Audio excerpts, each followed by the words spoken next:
Hello बच्चों, चलिए प्रश्न पढ़ते हैं। प्रश्न दिया है कि स्पष्ट कीजिए क्यों विलयन में विलेय के अणुओं का संयोजन होने पर आयोटा जो कि वाट ऑफ गुणांक होता है लेस देन 1 यानी 1 से कम होता है। तो सबसे पहले बात करें अगर इस प्रश्न में मुख्य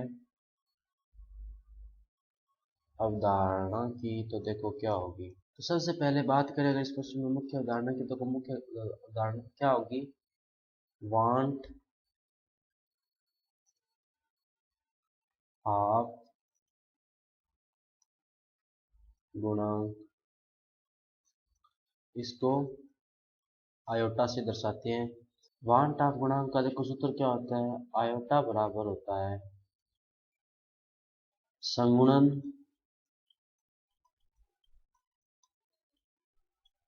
या वियोजन। संगुणन का अर्थ होता है जुड़ना। वियोजन के पश्चात कणों के कुल मोलों की संख्या। कणों के कुल मोलों की संख्या। कुल मोलों की संख्या बटे में होगा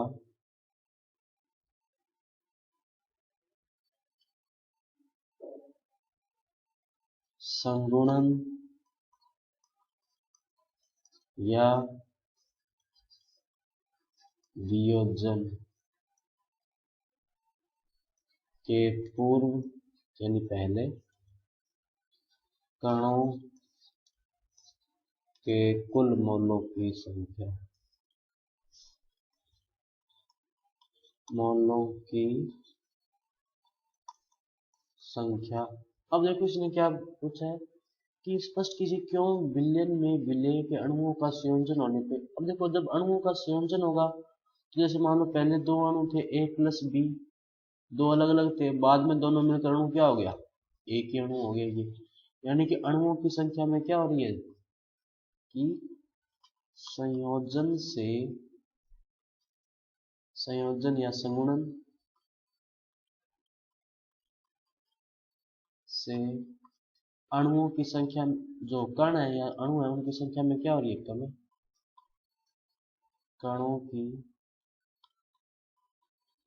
संख्या में कमी होगी। जब कणों की संख्या में कमी होगी तो जो ऊपर है इसको मान लेते हैं कि ये x है और ये क्या है, y। जब संयोजन होगा या संगुणन होगा तो x क्या हो जाएगा, छोटा हो जाएगा, और y क्या हो जाएगा, बड़ा हो जाएगा। और अपने को पता है कि आयोटा बराबर मान लो x बटे y है, जहाँ पे x छोटा है y बड़ा है, यानी कि x छोटा है और y क्या है, बड़ा है। तो x अपॉन y क्या आएगा, एक से छोटा। इसका मतलब आयोटा भी क्या आ गया, एक से छोटा।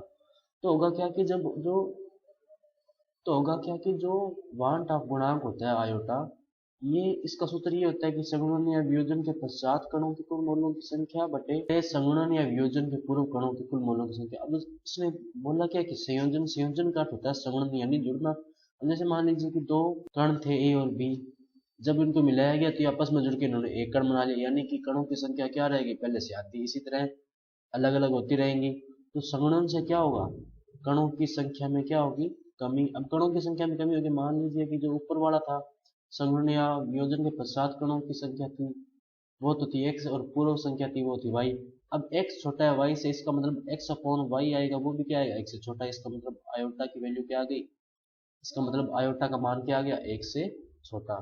तो बच्चों ये था आपका उत्तर। मैं आशा करता हूँ आपको समझ में आया होगा। धन्यवाद।